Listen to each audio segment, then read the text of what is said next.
So 2025 is here, and obviously in my last video I took a look back at 2024 and I went through my favourite films of that year. And now I want to do the sort of second part to that, the companion video to that, which is looking ahead to 2025 and going through my most anticipated films of the year. Similar to the list I did in my last video, this isn't necessarily ranked in order or anything. This isn't, a ranked list from least anticipated to most anticipated or anything like that. These are just 10 movies that I picked that I am most looking forward to this year. And obviously, there are films that are going to come out in the year that perhaps I'm not looking forward to, or films that are kind of under the radar, things like that will end up being my favourite of the year. You never know.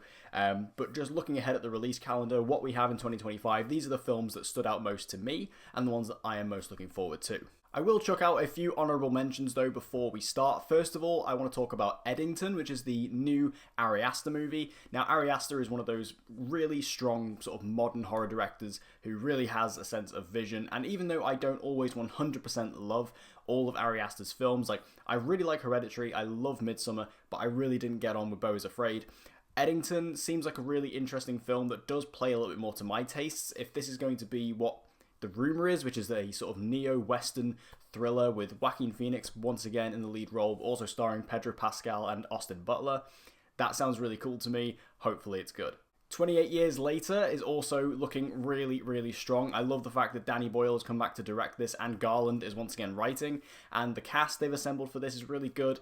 And I just think the concept of this, and this trilogy as a whole, where they've gone from 28 days to, 28 months to then 28 years later, it's just a really fun progression. So I'm excited to see how far, this world has gone in those 28 years. And that trailer was absolutely terrifying for all the right reasons. There's also Materialists coming out this year from Celine Song, of course, writer-director of Past Lives, which was a phenomenal film from a couple of years back.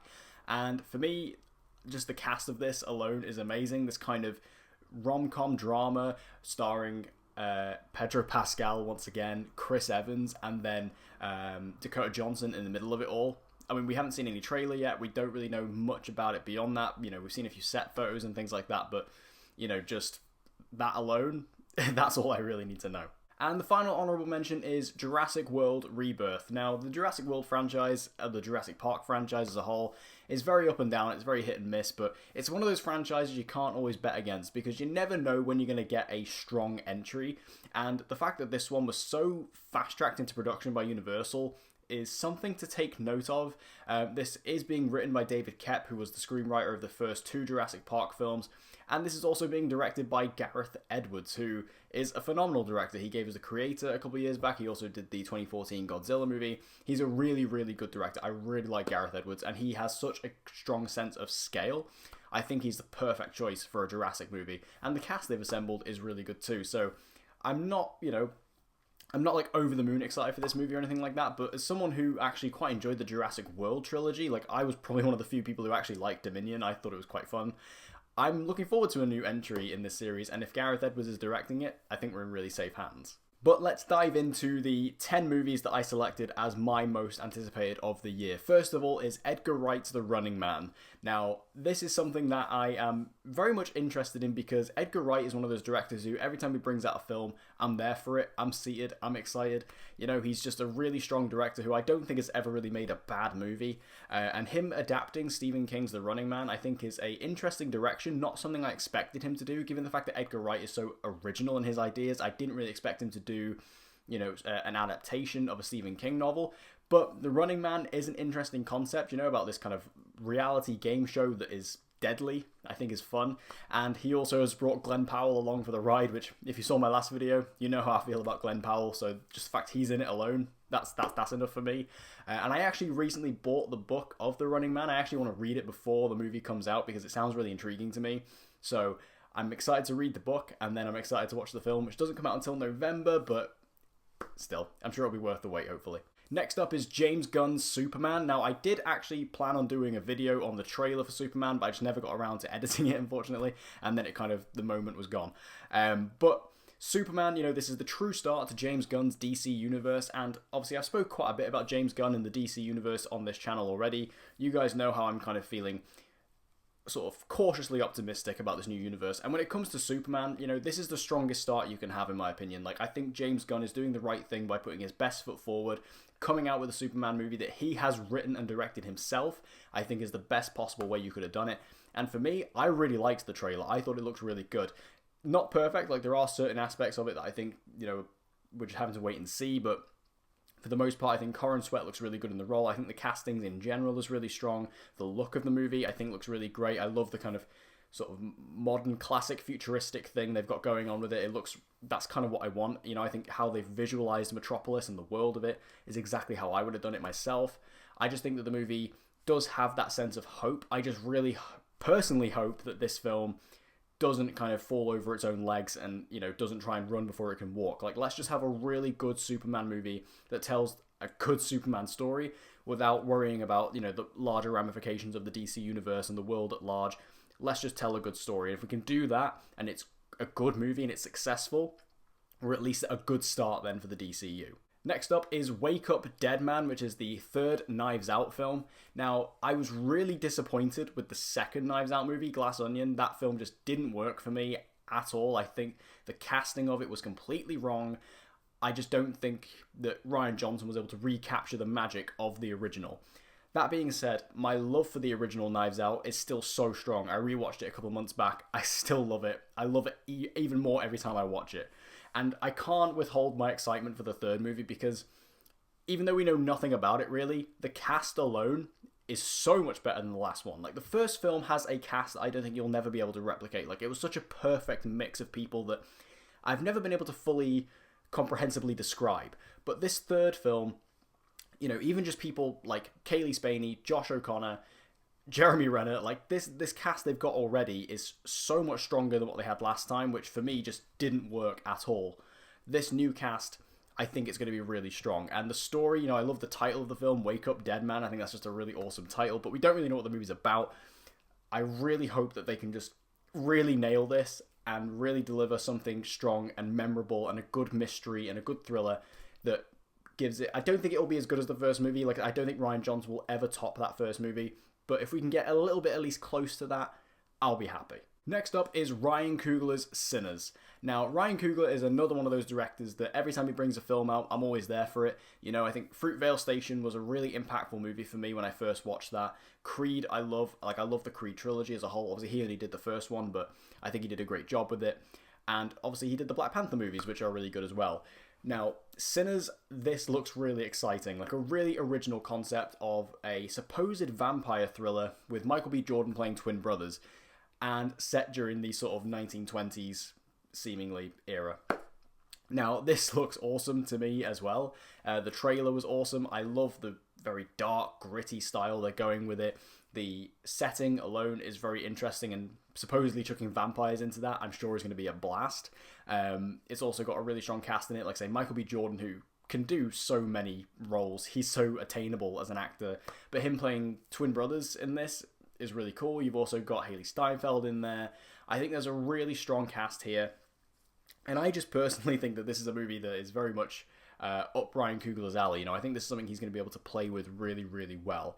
And hopefully, if it all goes well, we'll see a really strong and original vampire film, which we don't really come across very often these days. Following that is Anton Fuqua's Michael.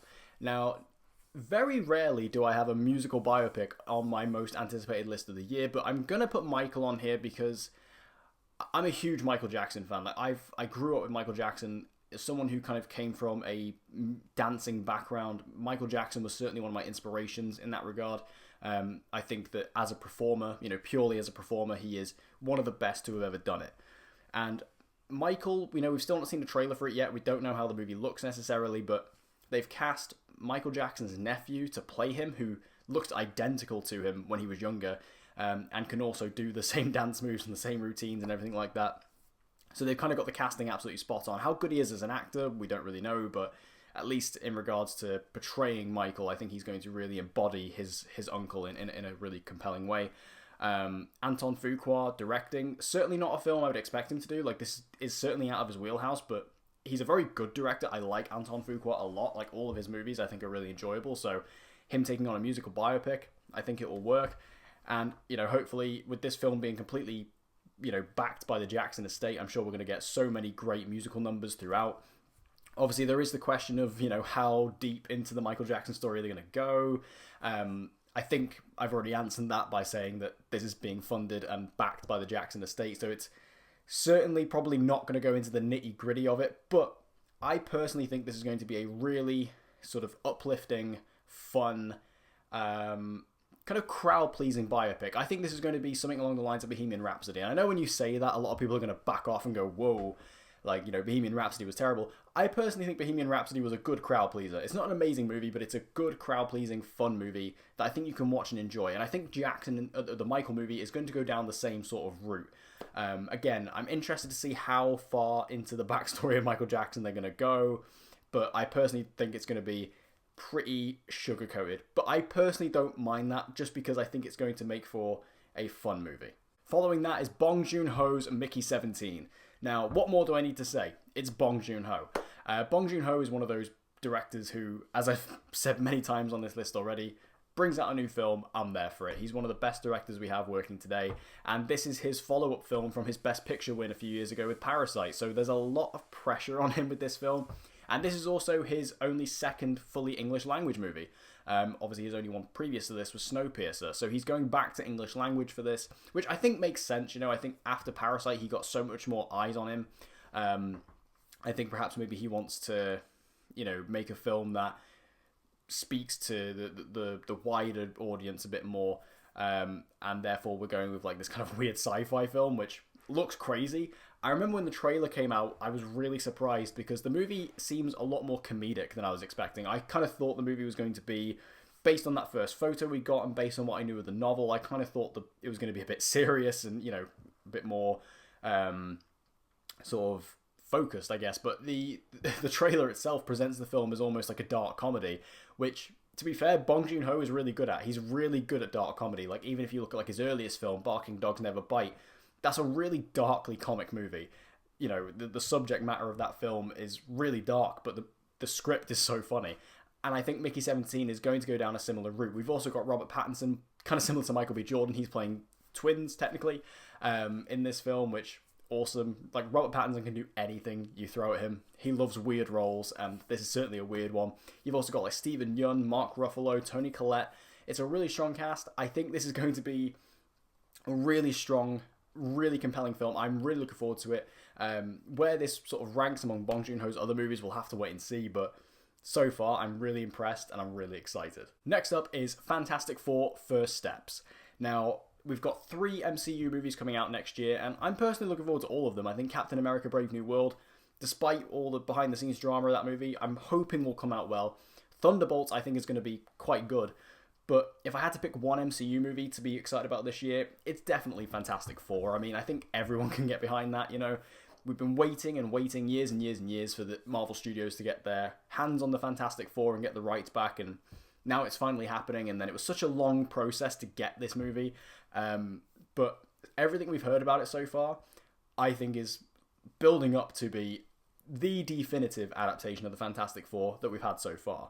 I think the retro-futuristic setting of being this kind of retro-futuristic 1960s in a different universe to the main MCU is a really good way to go about it. The casting for me is absolutely spot on. Pedro Pascal, I love. Vanessa Kirby, I think, is perfect casting. Ebon Moss-Bachrach, I also think is perfect. And Joseph Quinn, I wasn't in love with that casting at first, but since he's been cast, I've seen him in a couple of different things, and I'm starting to come around to it. So overall, I think the cast is great. And Ralph Ineson as Galactus, absolutely perfect. I love Ralph Ineson.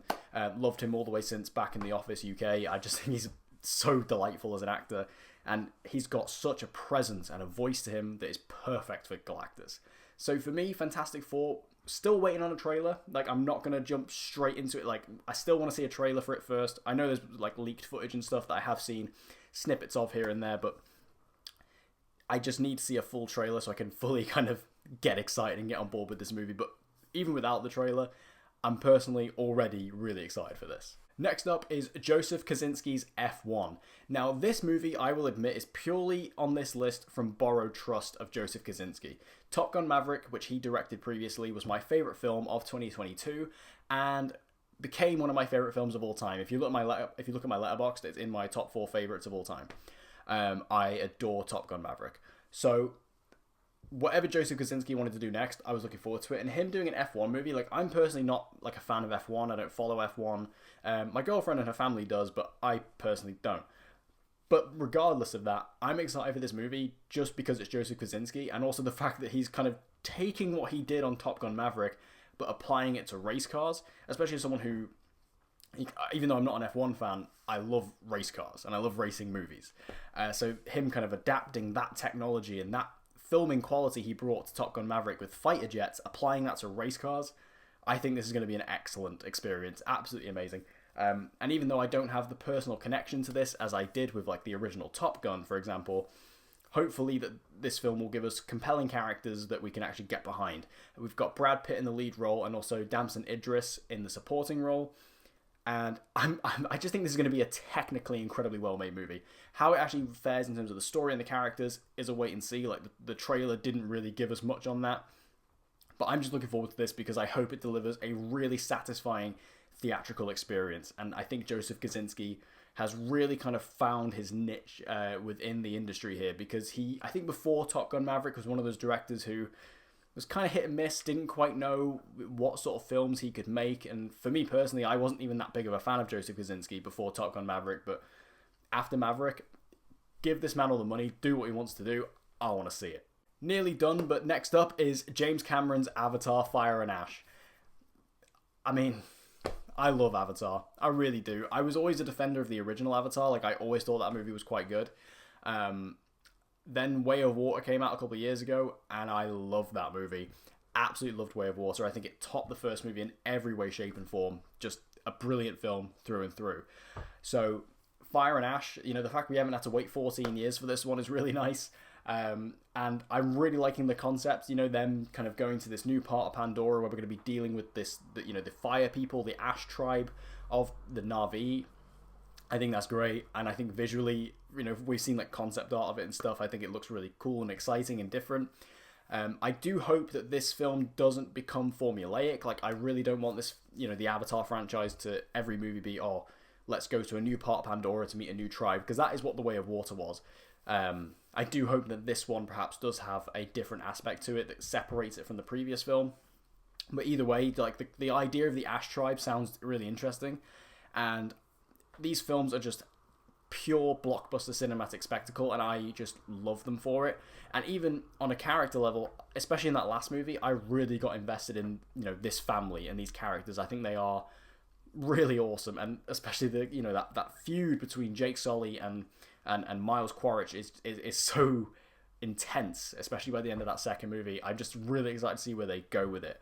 Avatar 3, hopefully it can reach those same highs that the previous film did, and I'm excited to see where the franchise goes in general.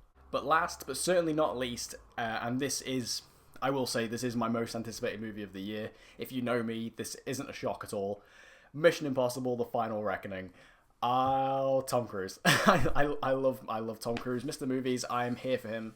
The Mission Impossible franchise is very near and dear to my heart. I grew up with these films. Every single time a new one has come out, it's just been so exciting and an experience. I also personally had an experience with Mission Impossible Ghost Protocol. I was there in Dubai at the time when they were filming it. I was in the Burj Khalifa at the time when they were filming the climbing sequence, and I got to see some behind the scenes shots and stuff. So this franchise is very, very personal to me. Now, going into this one, obviously this is supposedly the final film, The Final Reckoning.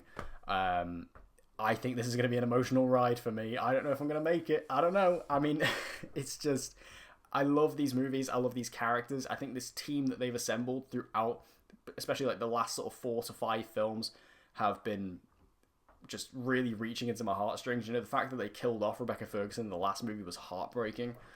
So I don't know what they're gonna do with this one. Like, if you touch Simon Pegg or Luther's character, like I don't know if I'll survive. Same with Ethan. Like, if Ethan dies at the end of this, I don't know.